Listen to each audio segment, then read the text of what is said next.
So much of LA's economy is girls will come here to be a model. It doesn't work out and they don't want to be a barista. So then they go to OF, fanfics, passes, and then best case scenario for a lot of them is escort work. Yeah. And realizing the amount of these models that when they say they're models, but they live these lavish lifestyles, they're just escorts. It's Yeah. literally just escorting. Yeah. But that's not as scary to me as the ones who are being trafficked, Yeah. because I feel like that line has gotten so blurry that I wonder if some of these girls are teetering that line or if they even know.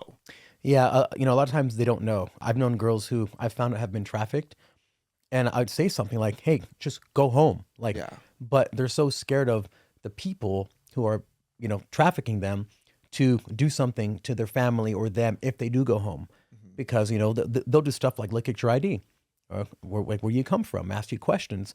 So it's a really weird place. And I've heard from some of the girls that have been trafficked that they don't even know they're being trafficked until they get out of it, and then they can look back and say, "Oh wow, Right. I didn't understand that was happening," because you go into it and you're so deep.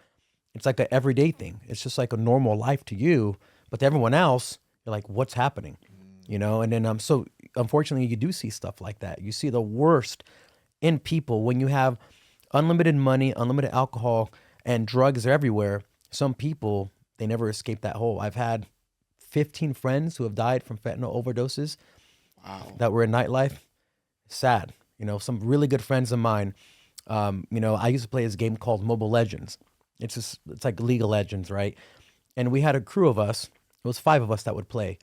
3 of the people that would play in my group, we were called like the Hollywood Legends. It was just a little name. 3 of the 5 people aren't alive anymore because fentanyl, because a drug deal gone wrong, because they were in the wrong place at the wrong time, because they partied too much and, unfortunately overdosed on the couch at after party. So that aspect, that area of it's brutal. It's brutal. And, it's just sad. Sad to see your friends go like that, who were such nice people, who, again, a lot of them were from small towns who weren't doing anything bad. They were just partying, and they got into that life and they never got out. Wow.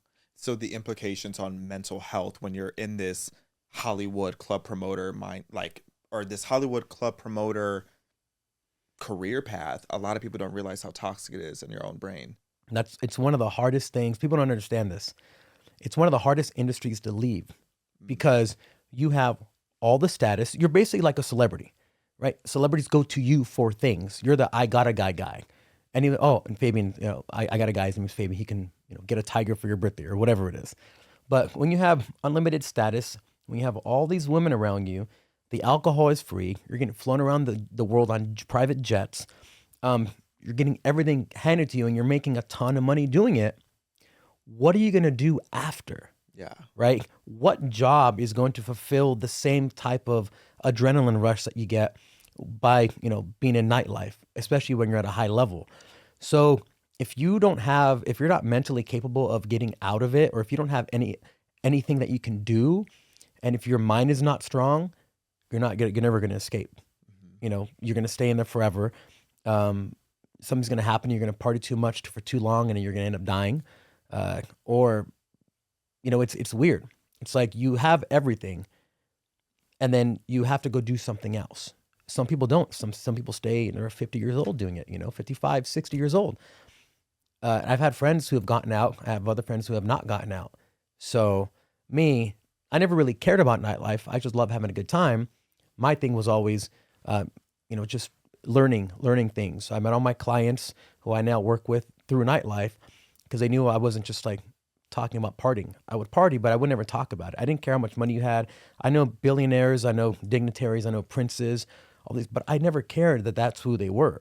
If you're a cool person, I'm cool with you. And that's why they liked me a lot, because I wasn't just trying to use them to book a table to me to make $1,000 commission off them for the night. Right. It was just, you're cool, we have good conversation, and that's it. How difficult was it to protect the women in your orbit? It was and it wasn't. So for instance, if you have people come and they're always out with you, right? Everyone has a promoter. I go with Fabian, I go with this guy. If they were out with me, they knew that, number one, I would never allow random people to the table. I would never allow anyone, especially because you don't know if they can slip something in a drink or anything like that.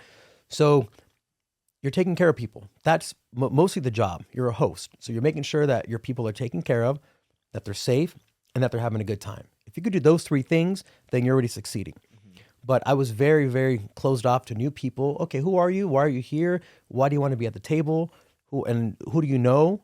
You know, you got to someone has to vouch for you, just like in the mob. Like it's a random person. I don't know what your motives are. You probably just want to hit on the girls, whatever. But it was a lot of protecting. And then you would have people, other people wouldn't even care. They just let anyone to the table. And it was very dangerous to do that. Right. So when it's a really tight-knit community, and you know, like a lot of the same promoters, most of the people are cool, right? There are creepy people. They don't last long in the industry, or they get exposed, thankfully, because it's just not a good thing to have on you, where that person's in the same area you are, and that you have heard allegations, stories about that person. But, you know, unfortunately, you can't help everybody. You try, but there's so many times that I've seen someone who I know just get into that, like, drug pit or that spiral. And I would always say, hey, go home. Like, get out of here. Go home. Go back to wherever you're from. You look terrible. Like, you look like you haven't slept in 3 days. Yeah, crazy stuff.